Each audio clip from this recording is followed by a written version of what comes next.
Graça e paz, irmãos. Abra sua Bíblia no Evangelho de Lucas.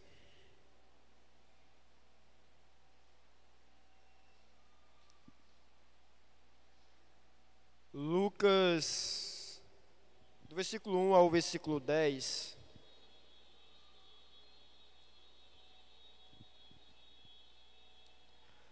Lucas do 1 ao 10. Capítulo 17.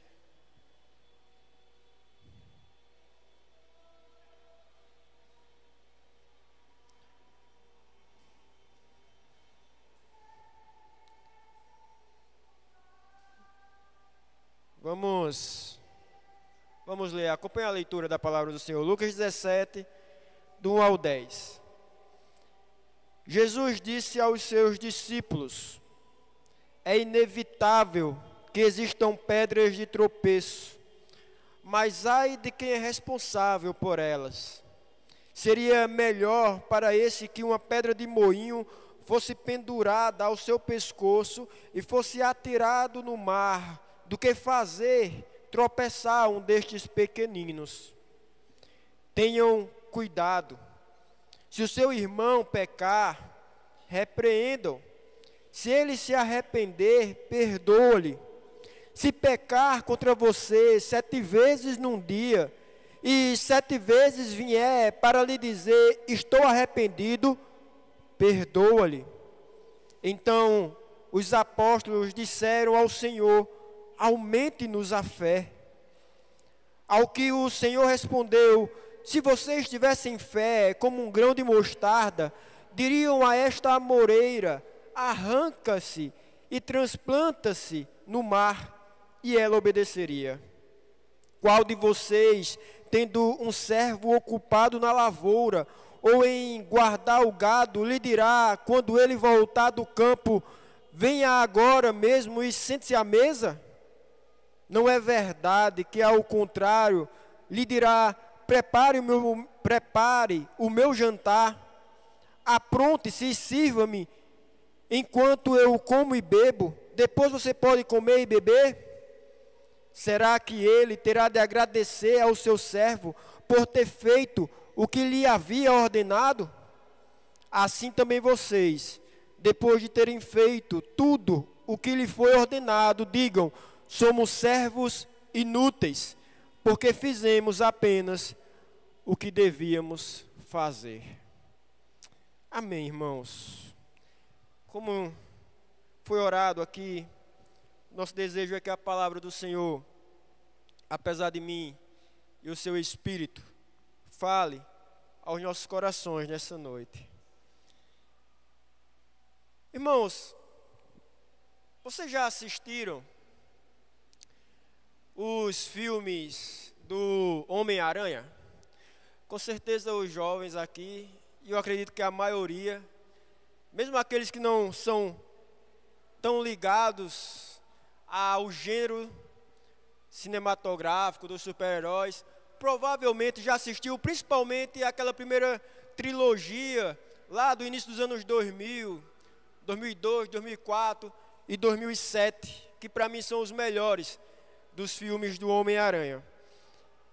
E quem já assistiu, irmãos, os filmes do Homem-Aranha ali no início, sabe que Peter Parker, aquele adolescente nerd e tímido, ele, ao ser picado por aquela aranha geneticamente modificada, ele não reage de uma forma muito responsável aos seus poderes, aos poderes que ele ganha com a mutação genética em que ele sofre. Um dos primeiros usos, por exemplo, que ele faz dos seus poderes é entrar clandestinamente em lutas para ganhar dinheiro. Mas aquele jovem, irmãos, imaturo, que no começo só pensava em si, se tornaria um super-herói responsável a partir de um determinado momento da sua vida. E essa mudança, irmãos, de chave na vida de Peter Parker, da irresponsabilidade para a responsabilidade, teve um ponto de partida que foi o conselho do seu tio, o conselho do tio Ben. Tio Ben, irmãos, preocupado com o sobrinho, numa cena muito marcante para quem assistiu ali, a cena dentro do carro, em frente à escola, pouco antes do Homem-Aranha morrer em um assalto. Tio Ben preocupado com o sobrinho, vendo o orgulho e a imprudência crescendo no coração do seu sobrinho Peter, diz as palavras que se tornaria o lema daquele super-herói. Ele diz a Peter Parker: com grandes poderes vem grandes responsabilidades. Por mais que você esteja esquecido do filme, se você já assistiu, com certeza você lembrou desse momento. Com grandes poderes vem grandes responsabilidades. Essa frase, irmãos, ficou marcada na mente do Peter Parker ao longo da trilogia. Ele lembra e até repete essa verdade em momentos decisivos ali da história. E meus irmãos, por que estou dizendo tudo isso? Eu não estou aqui nessa noite, obviamente, para falar das responsabilidades de um super-herói. Mas o texto que acabamos de ler, irmãos, e que vamos expor com atenção, nos fala justamente sobre responsabilidades. Não sobre poderes especiais ou sobre histórias de ficção, mas sobre as responsabilidades reais, responsabilidades sérias, espirituais, que recaem sobre todos os discípulos de Cristo. Esse texto faz parte, irmãos, de um conjunto de ensinamentos ali voltados diretamente aos discípulos.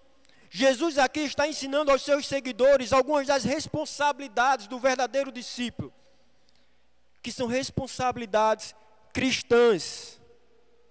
Irmãos, precisamos reconhecer algo aqui desde o início. Essas lições, irmãos, talvez não sejam tão saborosas quanto outras lições que o Senhor nos trouxe, nos ensinou. Afinal, nosso coração, marcado pelo pecado, não costuma achar apetitoso esse tema de assumir responsabilidades. E é por isso que essas palavras de Jesus podem soar, irmãos, um pouco amarga mesmo. Porque Ele está nos chamando à maturidade, nos lembrando do que nos cabe como cristãos. Agora, irmãos, obviamente não fomos picados por uma aranha radioativa ali, que nos deu superpoderes e com eles grandes responsabilidades. Mas veja, fomos alvos da graça de Deus e de forma imerecida. E Ele nos concedeu o dom da fé. E com essa fé, irmãos, também nos confiou responsabilidades. Também nos traz responsabilidades. É sobre isso que trata essa passagem, irmãos. Esse é o tema da nossa mensagem nessa noite: responsabilidades cristãs. O texto, irmãos, nos apresenta ao longo desses versículos algumas dessas responsabilidades. E a primeira, irmãos, já aparece logo no versículo 1. Veja o que diz o verso 1. Disse Jesus aos seus discípulos: é inevitável que venham escândalos. Todo final de semana, agora é uma carreata aqui, né?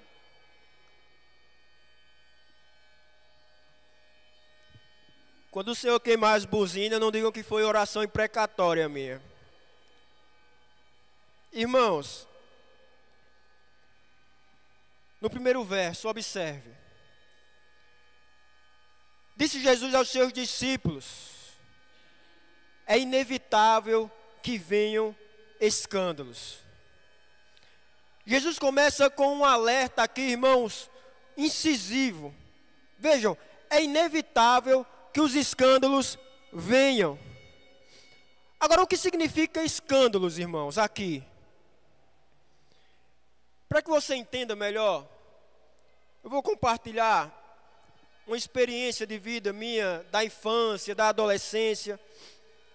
Eu me lembro que quando eu era criança ou adolescente, e eu ia ao sítio dos meus avós. Esperar um pouco, irmãos.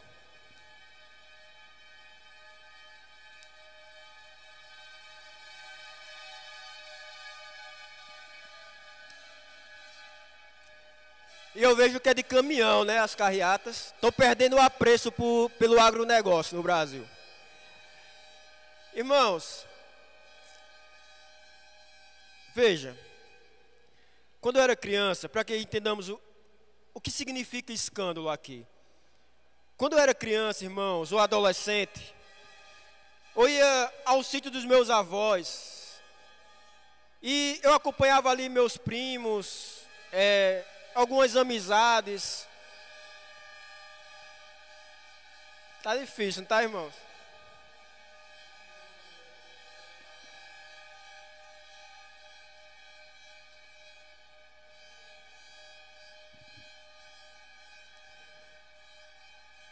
Eu gostaria que na próxima vez a gente ficasse ali e realmente tentasse apelar a boa decência, né? Fazer algum gesto ali, ver se eles param enquanto estão aqui em frente. O irmão Eduardo pode tentar fazer isso, ou o irmão Adriano?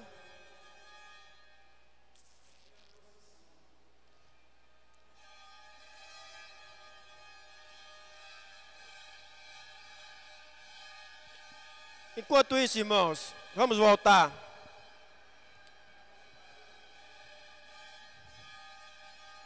Vamos prestar atenção aqui, apesar do empecilho. Presta atenção. Quando eu era criança, eu ia aos sítios dos meus avós. E ali com os meus primos, com certas amizades ali deles, a gente, lá com os meus primos, eu tinha o costume de armar arapuca para pegar passarinho. Arapuca, irmãos, para quem não conhece, é uma armadilha muito simples, feita com galhos que vão se afunilando em forma de uma pirâmide, digamos assim, e presa ali. Ela fica com um lado da armadilha, né? Ela fica com um lado sustentado por um graveto. E nesse graveto tem um barbante para dentro da arapuca. E nesse final do barbante a gente coloca um pequeno graveto. Em cima desse graveto coloca o xerém, coloca o milho. Depende do tamanho do passarinho que você quer pegar. E aí, irmãos, a gente coloca, portanto, esse milho e esse xerém é uma isca que é usado para atrair o passarinho. E aí quando o passarinho ele vai atraído pelo xerém, pelo milho, para debaixo da arapuca, ele começa ali a comer e a ciscar. Em algum momento ele puxa o graveto, que derruba o galho que sustenta a arapuca. E dessa forma então a arapuca, a armadilha, prende o passarinho. Prende a sua presa. Por que eu estou contando isso, irmãos? Porque o termo grego aqui, irmãos, traduzido como escândalos, vem justamente dessa ideia de isca, presa ao gatilho de uma armadilha. O escândalos, irmãos, nesse contexto, é a causa que leva alguém a cair, é o elemento que atrai ao pecado, é o elemento que atrai a armadilha. É como o milho ali no meio da arapuca, atraindo o passarinho. É como o queijo ali no gatilho da ratoeira, atraindo o rato. É como a minhoca, né, o gogo ali, presa ao anzol, atraindo o peixe. A isca, irmãos, que atrai.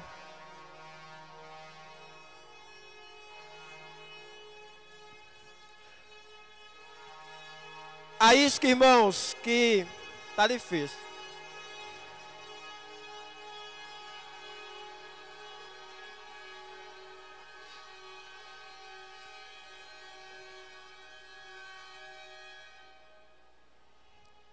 Irmãos,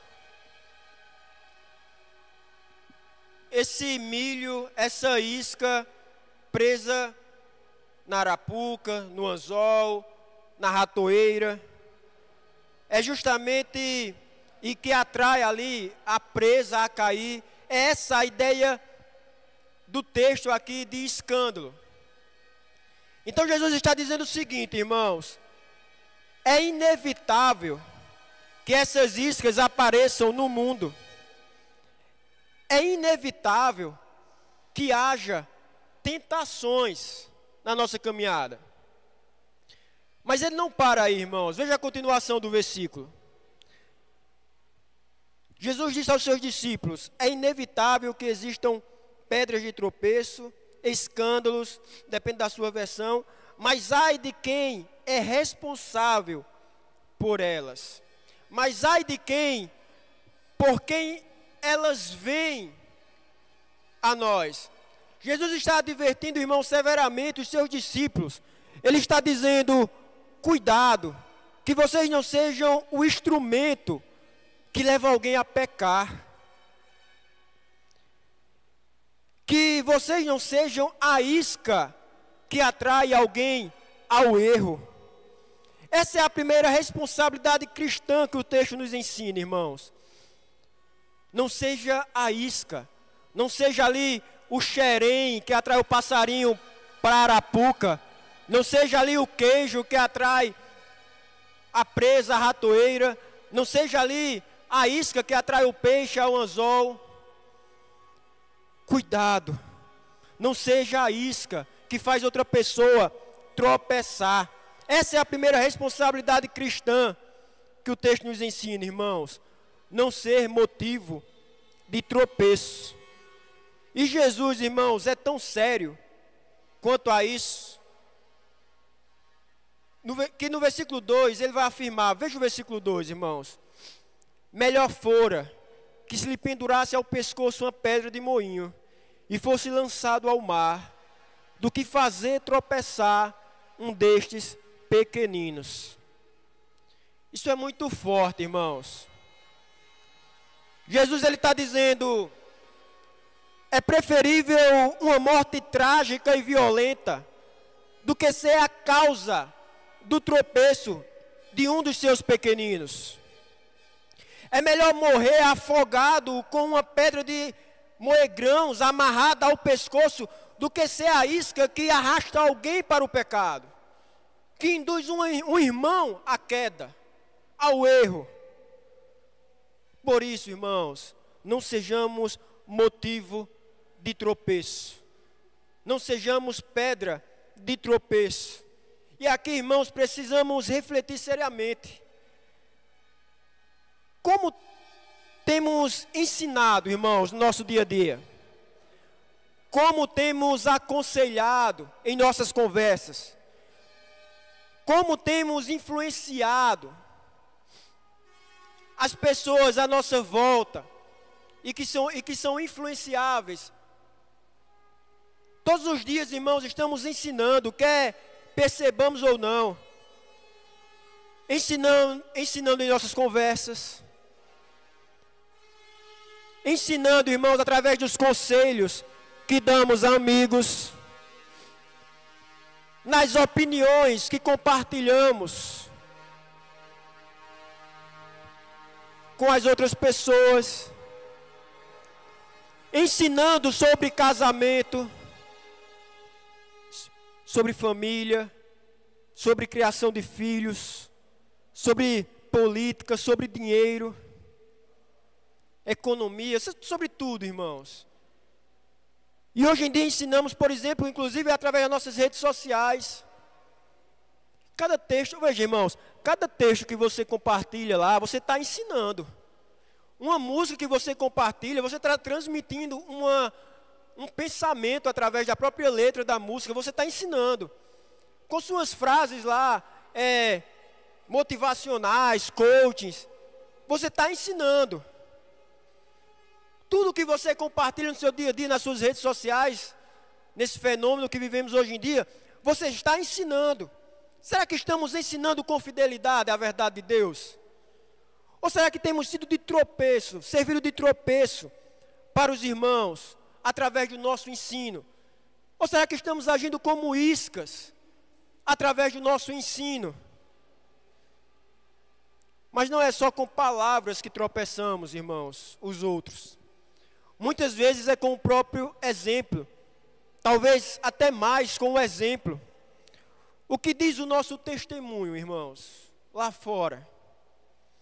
Nosso comportamento no trabalho, em casa, na vizinhança, no grupo da família, nos corredores, né, nas conversas pós-culto. Será que nosso exemplo tem inspirado fé? Tem sido exemplo de fé? Ou gerado escândalo? Ou gerado mau testemunho? Será que estamos sendo ponte ou pedra de tropeço? Não sejamos, irmãos, motivo de tropeço. Mas Jesus, ele continua, e a partir do versículo 3, ele inicia agora uma sequência, irmãos, de orientações condicionais. Ou seja, situações que exigem respostas específicas dos seus discípulos. Veja comigo os versículos 3 e 4. Acautelai-vos. Se teu irmão pecar contra ti, repreende-o. E se ele se arrepender, perdoa-lhe. Se por 7 vezes no dia pecar contra ti, por 7 vezes vier ter contigo dizendo, estou arrependido, perdoa-lhe. Perceba, irmãos, que Jesus está nos ensinando aqui que certas atitudes dos nossos irmãos despertam em nós certas responsabilidades. E a primeira condicional, irmãos, é muito clara aí. Se teu irmão pecar contra ti, o que é que devemos fazer, irmãos? Ele está dizendo, faça o que quiser, se seu irmão pecar contra ti. Finja que não viu. Deixa isso para lá. Ignora. Não, irmãos. Jesus está dizendo, se um irmão pecar contra você, você tem uma responsabilidade. Quando o irmão se torna uma isca, um escândalo contra nós, quando ele tropeça e acaba nos ferindo, não é tempo de omissão. Não é momento de ficar calado, de agir com indiferença. A responsabilidade que Jesus nos dá aqui, irmãos, é muito clara. Repreender. Essa é a segunda responsabilidade, irmãos, cristã, que o texto nos ensina. Repreender, sim. Mas repreender em amor, irmão. Não é uma repreensão que busca se sentir superior. Não é para se colocar por cima, como quem aponta o dedo para se exaltar. Não é motivada por orgulho, por raiva, ou até mesmo autojustificação. Mas é uma repreensão em amor, irmãos. Com um desejo sincero de ver o irmão restaurado. É uma correção que deseja que ele reconheça o erro, se arrependa e peça perdão e seja restaurado. Irmãos, a vida cristã, ela não é uma jornada individual, uma jornada individualista. Eu e você não vivemos, olha, irmãos, para deixar mais claro impossível, eu e você, irmãos, não vivemos na comunidade cristã. Eu e você não cuida cada um da sua própria vida apenas. Isso pode até parecer bonito, irmãos, como um chavão de liberdade individual. Mas, biblicamente, isso não é verdade. Nós vivemos uns pelos outros, irmãos. Somos um corpo. E se um membro sofre, todos sofrem. Vivemos em aliança, em um compromisso comunitário. Cuidado, irmãos, com os slogans do mundo. Com frases como, eu cuido da minha vida e você cuida da sua. Isso não se aplica dentro da igreja. Isso não se aplica no nosso meio. Na igreja de Cristo, nós cuidamos uns dos outros. Não como fofoqueiros, mas como irmãos. Não como juízes, mas como quem de fato ama uns aos outros. E quando o irmão se desvia, quando ele se torna motivo de tropeço, isca, o nosso dever não é a omissão, não é a indiferença, é repreendê-lo em amor, com oração, com temor, com mansidão. Agora vamos ser honestos, irmãos. Por que será que tantas vezes fugimos dessa responsabilidade? A gente costuma dizer que é por amor demais aos outros, ou porque a gente gosta demais da outra pessoa. Eu não quero estragar a amizade. Eu prefiro evitar a confusão. É que eu gosto tanto dele, não quero feri-lo. Mas a verdade, irmãos, é que não é por amor demais ao outro que fugimos dessa responsabilidade. É por amor demais a nós mesmos. Nosso silêncio, muitas vezes, é ou um comodismo ou uma covardia. Queremos manter a paz aparente, queremos preservar o conforto da relação, mas não é pensando no outro, irmão, é pensando em nós. Em não nos colocarmos nessa situação, em não nos colocarmos nesse contexto. Mas o que estamos fazendo, irmãos, na prática, é abandonando nosso irmão no erro. Abandonando o nosso irmão que tem agido como isca, como escândalo, como pedra de tropeço. Não queremos ser mal interpretados. Tememos que ele se ofenda, que se afaste, que ache ruim. E então calamos. Deixamos de alertar, de exortar, de repreender, como Jesus ordenou. Enquanto isso, o nosso irmão que a gente diz amar, segue caminhando no erro, fazendo escolhas que a gente sabe que trarão consequências graves para ele e para a igreja, e até mesmo para nós mesmos. Enquanto isso, o que nós fazemos? Nos omitimos, ficamos na indiferença. Mas a vida cristã, irmãos, não permite indiferença entre os membros da igreja. A atitude de um irmão, quando está errada, gera responsabilidade em nós. Se ele peca contra mim, minha responsabilidade é me importar, é amar o suficiente para alertar, é cuidar, mesmo correndo o risco de ser mal compreendido, mesmo falando em amor, em misericórdia, em graça. O risco pode acontecer, pode nos depararmos com o coração endurecido, mas essa é a nossa responsabilidade. Isso é o que Jesus está ensinando aqui de forma clara, que a segunda responsabilidade cristã no texto é a de repreendermos quando nossos irmãos agem como isca, e repreender com o mesmo amor com que gostaríamos de ser corrigidos, se fôssemos nós a cair. Mas o texto, irmãos, ele não para. Ainda no versículo 3, encontramos uma segunda condicional aí. E ela aponta para mais uma das nossas responsabilidades como os discípulos. Primeiro Jesus diz, se teu irmão pecar contra ti, repreenda-o. Agora ele acrescenta, e se ele se arrepender, perdoa-lhe. Veja, irmãos, a gente viu que a responsabilidade diante do pecado de um irmão contra nós não é o silêncio, não é a indiferença, não é deixar para lá, é amar o suficiente para corrigir com graça. Mas agora vemos que diante do arrependimento, nossa responsabilidade também está definida aqui. Se aquele que foi isca, irmãos, ele se arrepender, se aquele que pecou, reconhece, confessa e busca a reconciliação, a nossa responsabilidade é perdoar. Veja, irmãos, não há outro caminho, não. Jesus não apresenta alternativas aqui. Ele não dá opções. Ele não diz, se ele se arrepender, aí você vai pensar no caso.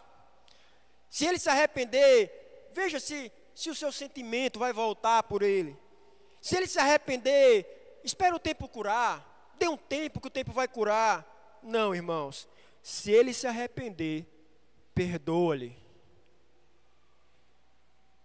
E com isso chegamos à terceira responsabilidade cristã que o texto nos mostra. Perdoar. A primeira foi não ser motivo de tropeço. A segunda é repreender com amor. E a terceira, irmãos, é perdoar sem reservas. Irmãos, não há outro caminho para a cura nos relacionamentos cristãos, irmãos. Não é o tempo. Não é o distanciamento. Não é o silêncio. É o perdão. Apenas e exclusivamente o perdão. Essa ideia de que o tempo cura tudo, como encontramos lá fora, ouvimos lá fora, ela é enganosa, ela é mentirosa, é uma ilusão. O tempo pode até anestesiar a dor, mas ele não cura a ferida. A ferida continuará aberta. O tempo pode afastar as pessoas, mas não reconcilia os corações, que é o que devemos buscar no nosso meio. Se o tempo curasse o pecado, irmãos, não teria sido necessário Jesus sair lá da eternidade, entrar no tempo, no nosso tempo, na história, e morrer na cruz para nos reconciliar com o Pai. O que resolve pecado, irmãos, é o perdão. O que resolve a culpa é a graça. O que reconcilia é a cruz. E se o irmão se arrependeu, aquele irmão que estava sendo motivo de tropeço, isca, escândalo, que você foi e repreendeu em amor, se ele se arrependeu, não importa quão profundo tenha sido o tropeço, a nossa responsabilidade como discípulos de Cristo é perdoar. Agora veja o verso 4. Se por 7 vezes no dia pecar contra ti, por 7 vezes vier ter contigo dizendo, estou arrependido, perdoa-lhe. Esse 7 aqui, irmãos, não é um número mágico. Não quer dizer que na 8ª vez a gente pode negar perdão. O que temos aqui é uma expressão hebraica ali, irmãos, de plenitude, de repetição contínua. Jesus está dizendo, quantas vezes houver arrependimento sincero, quantas vezes houver arrependimento sincero, tantas vezes deve haver perdão abundante. Abundante. A gente, nas reuniões de oração, meditando sobre os salmos, a gente tem tocado no assunto, né, de Davi, como graves pecados ele cometeu, como foram muitos e muitos e muitos pecados que Davi cometeu. E mesmo assim Deus considerou ele um homem segundo o coração dele, de Deus. Veja, Davi, ele pecou muito mais do que 7 vezes. Davi, ele pecava continuamente. Mas como Davi se arrependia em sinceridade, apesar de adultério, apesar de assassinato, entre outras tantas coisas, Davi encontrava em Deus um perdão abundante. Agora, irmãos, eu sei que há pessoas que realmente carregam feridas profundas. Eu sei que alguns já foram machucados de formas dolorosas. Alguns carregam traumas, marcas que talvez pareçam que não vão cicatrizar. Sei que há quem tenha sofrido injustiça, violência, abandono, traição. E eu não estou aqui, irmãos, ou melhor, a palavra de Deus não está aqui minimizando a sua dor. Não é que o que você passou é pequeno. A sua história, ela importa.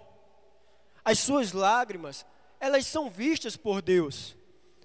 Mas, irmãos, como seu irmão em Cristo, eu preciso te chamar a levantar os olhos para Jesus Cristo. Aquele que sabe o que é sofrer fisicamente, aquele que sabe o que é sofrer emocionalmente, sentir angústia, aquele que sabe o que é ser traído, rejeitado, abandonado. Ele, o justo, que foi ferido para que você fosse curado. Ele perdoou para que você tivesse poder, para que você tivesse condições de perdoar também. É Ele quem te capacita a fazer o que Ele está pedindo aqui nesse texto. Você não está sozinho nessa obediência à sua palavra. Você não precisa buscar força em si mesmo. Jesus, Ele te chama a ser um repetidor da graça que você recebeu. Quando a gente lê o livro de Jonas, me veio à memória. Quando a gente lê o livro de Jonas, a gente vê Deus chamando Jonas a pregar em Nínive, no capítulo 1. Jonas se nega. Deus lança Jonas no mar, uma baleia, um grande peixe o engole, ele ora, é devolvido para fora. No capítulo 3, Jonas prega novamente. Quando a cidade de Nínive se arrepende, Jonas, ele fica profundamente amargurado, revoltado, diz que preferia morrer do que ver aquele povo convertido.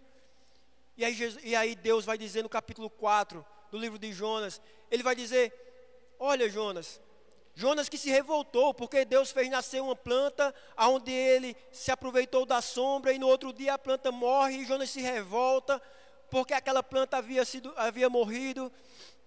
E aí Deus vai dizer no capítulo 4, olha, Jonas, você tem misericórdia de uma planta,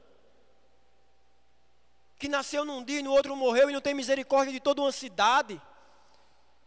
E Deus estava dizendo, em outras palavras, você que desfrutou da minha graça lá no ventre daquele grande peixe, depois de me desobedecer, de fugir de mim, encontrou em mim, após a sua oração, graça, perdão. Você não deseja o mesmo para as outras pessoas? Você não deseja o mesmo perdão para os demais pecadores, para essa população dessa cidade, com tantas pessoas, com tantas crianças, com tantos animais? O que Jesus está chamando aqui, irmãos, é a sermos um repetidor dessa graça que recebemos. A pessoa que te feriu, irmãos, e porventura ela tenha te pedido perdão, e você tem enfrentado dificuldade em perdoar, ela não é mais imerecedora do perdão do que você era, do que você é. Jesus, Ele nos chama a repetir, a ser um repetidor dessa graça que recebemos da parte dEle. Porque todos os dias, irmãos, você e eu pecamos mais de 7 vezes. Todos os dias pedimos perdão, e Ele continua nos perdoando. Agora observe a reação dos discípulos diante de tudo que Jesus havia acabado de ensinar. Veja o verso 5. Então disseram os apóstolos ao Senhor: aumenta-nos a fé. Veja, diante de tudo isso, irmãos, não ser motivo de tropeço, repreender em amor, perdoar sem limites. Os discípulos, eles reconhecem algo muito importante aqui, irmãos. Eles percebem que obedecer a Cristo requer fé. Eles entendem que assumir as responsabilidades cristãs não é algo que se faz na força do braço, na base da boa vontade, da disciplina natural, humana. Não, irmãos. Eles percebem que precisamos de fé. Fé para não sermos pedra de tropeço. Fé para confrontar em amor. Fé para perdoar quem nos feriu profundamente. E eu e você, irmãos, precisamos fazer essa mesma confissão. Jesus, aumenta-nos a fé. Porque a verdade é que muitas vezes, quando somos feridos, traídos, ofendidos, a nossa tendência natural não é perdoar. muitas vezes é revidar. Nossa carne grita por vingança. Nosso impulso é dizer muitas vezes: deixa ele comigo. Ele vai ver o que é bom para a tosse. Ele vai sentir o que me fez sentir. Deixa ele vir me procurar. Ele não vai ter a minha atenção. Ele vai sentir da minha indiferença. Ele vai pagar com a mesma moeda. Uns reagem de forma explosiva, com palavras duras, difamação, confrontos. Outros reagem com o chamado gelo, né? Ignoram, afastam, punem com silêncio, mas carregam no coração o mesmo veneno da mágoa. E se formos sinceros, irmãos, todos nós, em algum momento, já agimos assim. É por isso que os apóstolos pedem: Senhor, aumenta-nos a fé. Eles sabiam que não é natural perdoar. Eles sabiam que não é fácil confrontar com mansidão. Eles sabiam que a carne, irmãos, resiste a todas essas responsabilidades. E nós também precisamos reconhecer, irmãos: Senhor, eu não consigo, mas Tu podes me dar o que preciso. Olhe para a cruz, irmão. Olhe para aquele que se esvaziou, que se humilhou, que sendo Ele Deus, desde a eternidade, adicionou a Ele uma natureza humana, se humilhando a tal ponto de compartilhar da nossa natureza humana. Ele que foi obediente até a morte, para nos reconciliar, para reconciliar aquele que nele crê com o Pai. Então diga: Senhor, é por causa do Senhor que eu posso engolir o meu orgulho. É porque o Senhor se humilhou por mim que eu posso perdoar. Porque justamente porque a nossa identidade está em Cristo e não na nossa reputação. Eu posso amar porque sou amado por aquele que me perdoa todos os dias. Todos os dias eu peco mais de 7 vezes. Todos os dias eu busco perdão e todos os dias Ele continua me perdoando. Então sim, eu posso perdoar também. Então, diante do pedido dos discípulos, no versículo 5, aumenta-nos a fé, Jesus responde, irmãos, com uma pequena parábola no verso 6. Observe o verso 6. Se tivesseis fé como um grão de mostarda, direis a esta amoreira: arranca-te e transplanta-te no mar, e ela vos obedeceria. Mas, irmãos, veja, essa comparação não é para que eu e você saiamos por aí tentando mover árvores como um sinal de espiritualidade. Jesus não está falando aqui de milagres performáticos. Essa parábola, irmãos, não deve ser interpretada de forma literal. A intenção de Jesus aqui é nos mostrar que o que necessitamos, irmãos, não é de grande fé, mas apenas de fé. Ele está dizendo: vocês não precisam de uma fé grandiosa, sobrenatural, espetacular. Vocês precisam de uma fé autêntica, viva, ainda que pequena, como um grão de mostarda. E se você está em Cristo, irmãos, você tem essa fé. Você é salvo, foi regenerado, justificado, você crê no Senhor. Então mesmo que sua fé pareça pequena, frágil e limitada, se o alvo da sua fé, irmãos, é Cristo, você pode descansar. Você pode assumir suas responsabilidades cristãs. Você pode perdoar, mesmo quando parece impossível. Sabe por quê?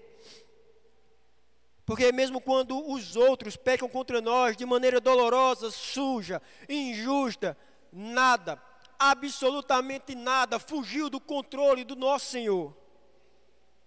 E se temos fé, não uma fé grande, mas uma fé no grande Deus. Se temos fé, seremos capazes de realizar coisas impressionantes, irmãos. E veja, quando eu digo coisas impressionantes, eu não estou falando de transplantar árvores, amoreiras. Eu estou falando de coisas impressionantes, coisas muito mais difíceis, como não ser motivo de tropeço para os nossos irmãos. Coisas muito mais impressionantes, como confrontar um irmão com amor quando ele é motivo de tropeço para nós. Coisas impressionantes como perdoar quem nos feriu profundamente. Isso sim é impressionante, irmãos. Isso só se faz pela fé. Agora, perceba, irmãos, ao mesmo tempo, há um perigo sutil quando começamos a obedecer ao nosso Deus. Isso de forma geral. E também no que diz respeito a essas responsabilidades que esse texto nos mostra.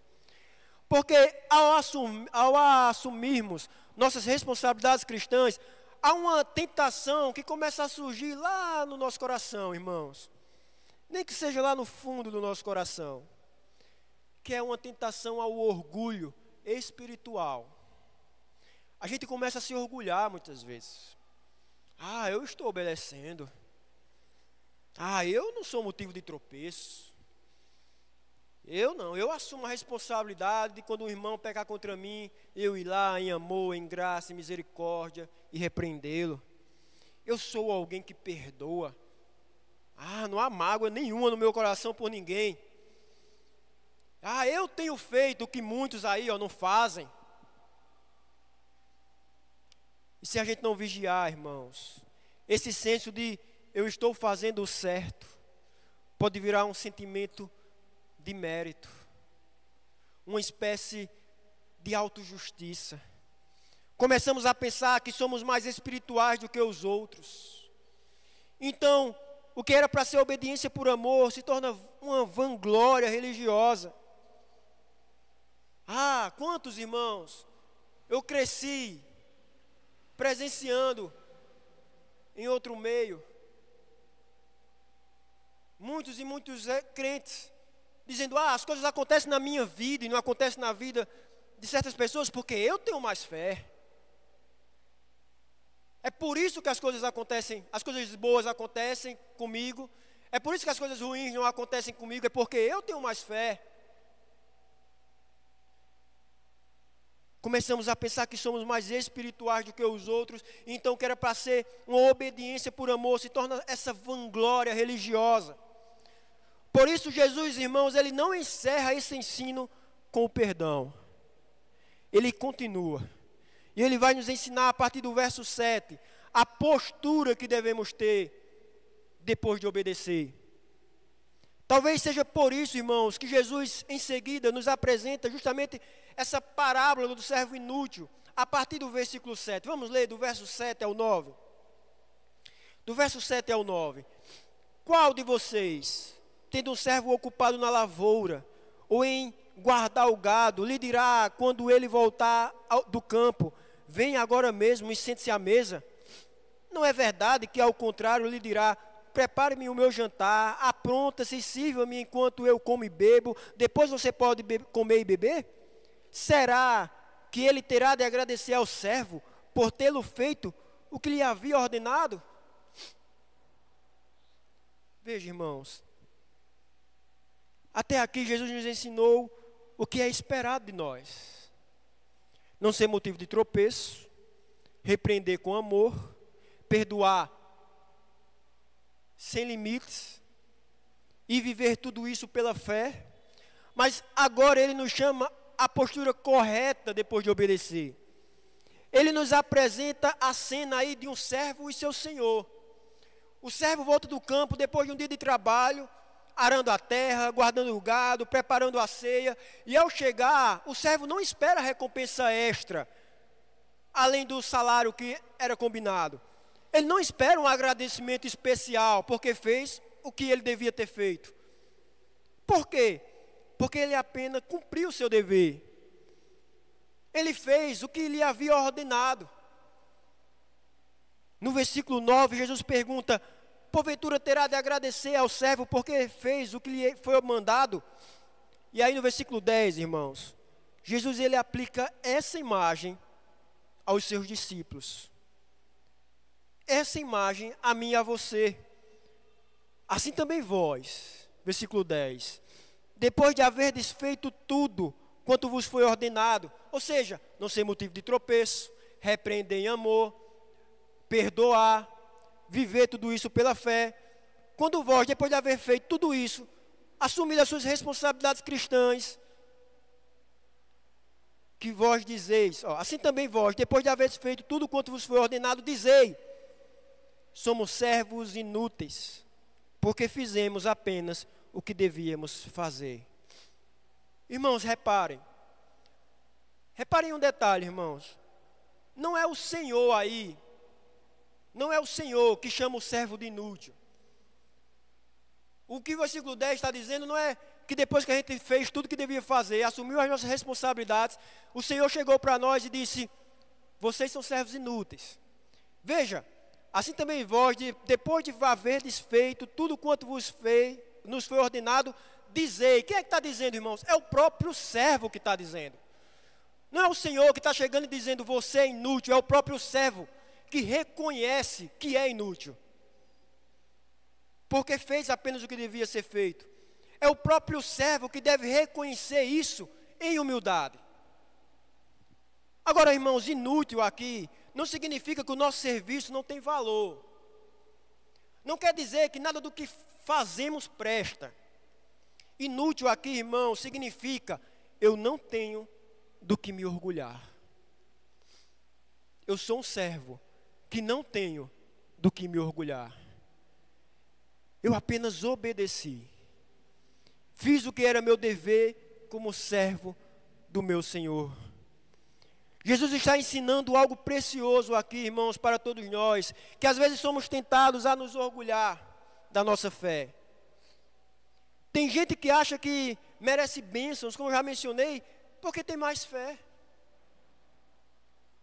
Tem gente que acha que não merece certas coisas em sua vida porque se acha uma pessoa com muita fé. Tem gente que acha que sua obediência, sua disciplina, sua fidelidade lhe dão um crédito especial diante de Deus. Algo muito comum, irmãos, no meio evangélico hoje, que é uma espécie de fé na própria fé. A confiança dela não está em Cristo, a confiança dela está na fé que ela tem em Cristo. Então, como ela acha que a fé que ela tem é grande, então a confiança dela está na fé que ela acha que é grande, ela se sente merecedora de certas coisas. Mas Jesus está nos ensinando, irmãos, que o foco da nossa fé e o final da nossa fé, o fim da nossa fé não é ela mesma, mas é Cristo. E que nosso serviço não é moeda de troca com o nosso Senhor. É fruto, o nosso serviço é fruto da graça. O nosso serviço ao nosso Senhor é um privilégio que é fruto da graça e da misericórdia dEle. Assumimos nossas responsabilidades não para conquistar algo de Deus, não para ser merecedor de algo da parte de Deus. Assumimos as nossas responsabilidades, irmãos, porque já recebemos tudo pela graça. Assumimos nossas responsabilidades porque Ele já nos amou, porque Ele já nos salvou, já nos perdoou, e agora, sem o peso de uma busca pela conquista da salvação, mas com a leveza de uma obediência por amor e gratidão, eu assumo essas responsabilidades para agradar o meu Senhor. Agora, como servos, servimos por amor, por gratidão. É para a glória dele, irmãos, que vivemos tudo isso. É para a glória dele que não tropeçamos os outros, que não somos isca na vida dos outros. É para a glória dele que confrontamos com amor, quando isso é requerido de nós. É para a glória dele que perdoamos sem medida, quando irmãos se arrependem sinceramente. É para a glória dele que dizemos: sou apenas um servo, fiz o que devia, não tenho do que me orgulhar. Por isso, antes de sair desse lugar hoje, irmãos, antes de voltar para a sua casa, antes de dormir, pergunta ao seu próprio coração nesse momento: há alguém que você precisa perdoar? Que lhe pediu perdão e você tem guardado mágoa, e que você precisa perdoar? Há alguém a quem você precisa pedir perdão? Você sabe que pecou contra ela e tem vivido de forma endurecida, fingindo que nada aconteceu. Há alguém que você precisa pedir perdão? Há alguma conversa que você precisa ter com alguém para buscar a reconciliação? Para chegar e dizer: meu irmão, você pecou contra mim nisso, eu me entristeci, eu pequei contra você com aquilo, eu lhe entristeci, me perdoe, eu quero lhe perdoar. Vamos buscar reconciliação, a exemplo daquilo que experimentamos como os filhos de Deus, reconciliados com o Pai. Não saia daqui, irmãos, com o peso de uma dívida relacional que Cristo já pagou com o seu sangue. Veja, irmãos,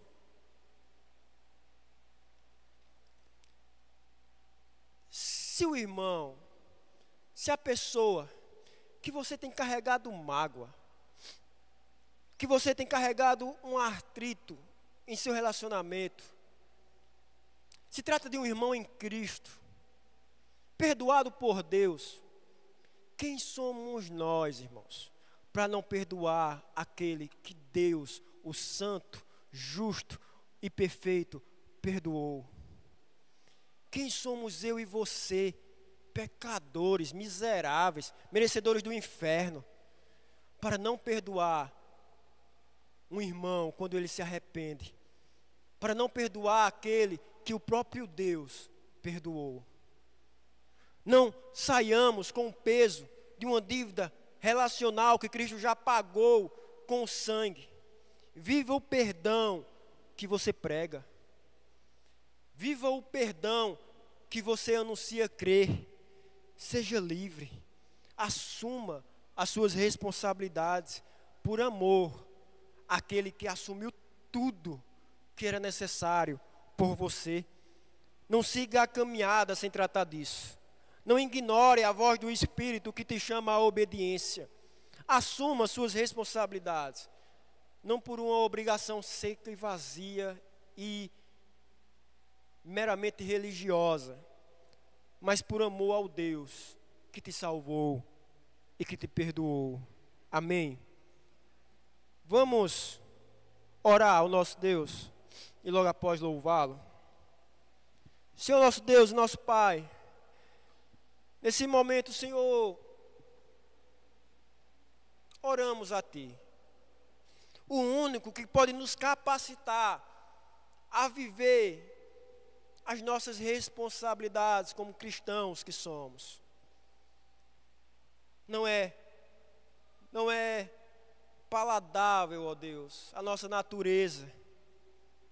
Saímos do nosso conforto, do nosso comodismo, para assumirmos e te obedecermos.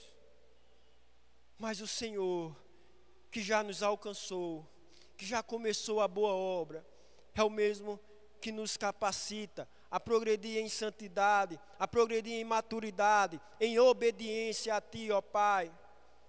Somos gratos porque o Senhor, através da Tua palavra, nos abre os olhos para pecados, hábitos e erros que nem mesmo estávamos cientes, ó Pai. ou que já estávamos cauterizados, acomodados e conformados no erro e no pecado. Somos gratos porque é o Senhor que abre nossos olhos para progredir em maturidade. E é o Senhor que nos capacita, e isso é um privilégio, porque o Senhor só o faz com os teus filhos. Isso é um privilégio que podemos desfrutar como filhos que somos, ó Pai. Nos capacita, Senhor. Quebra o nosso orgulho, humilha o nosso ego. Cria em nós um coração, ó Deus, desejoso por essa realidade, como irmãos, como igreja local, aonde, Senhor, desejamos sermos uma comunidade, uma igreja cada vez mais bíblica, nos moldes, cada vez mais próximos daquilo que o Senhor requer e deseja de nós. Não só no culto, mas na vida, nos relacionamentos, ó Pai.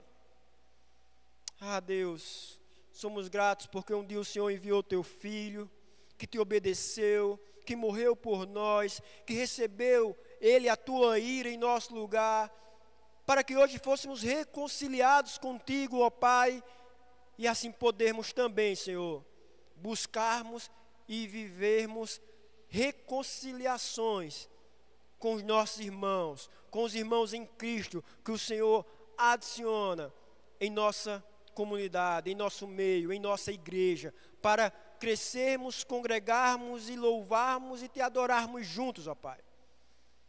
É assim que oramos, em nome do teu Filho Jesus, amém. Amém, irmãos, vamos louvar o nosso Deus. Convido os irmãos para ficarmos de pé.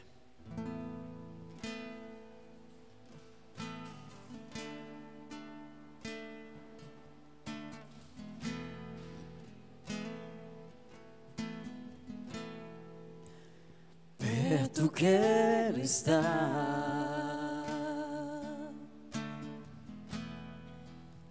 junto aos teus pés,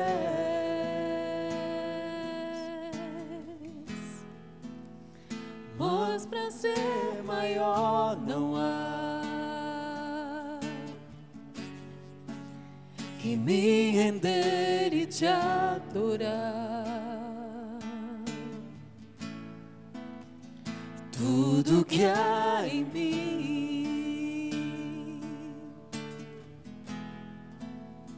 quero te ofertar,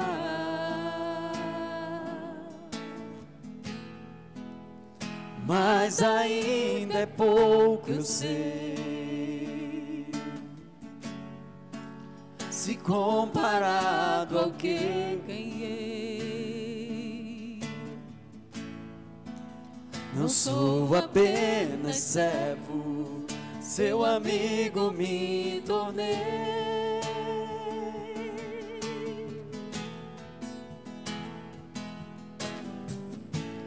Te louvarei, não importam as circunstâncias, adorarei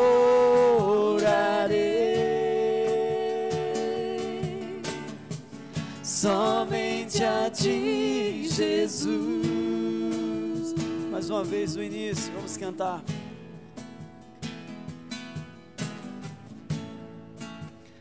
Perto quero estar,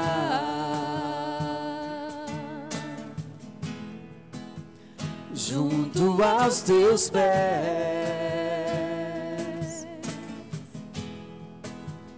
pois prazer maior não há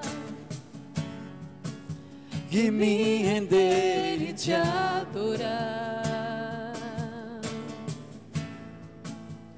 Tudo que há em mim quero te ofertar,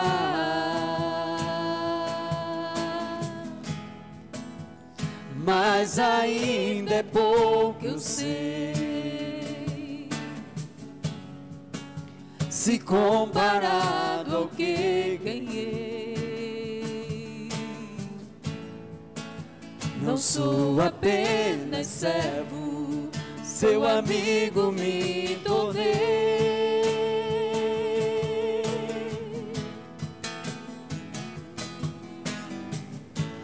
Te louvarei,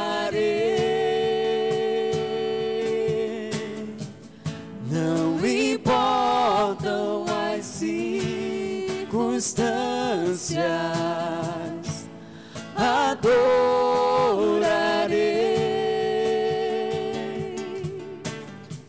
somente a ti, Jesus. Louvarei. Te louvarei,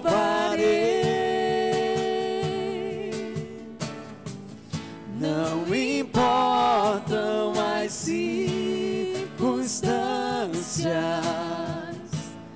adorarei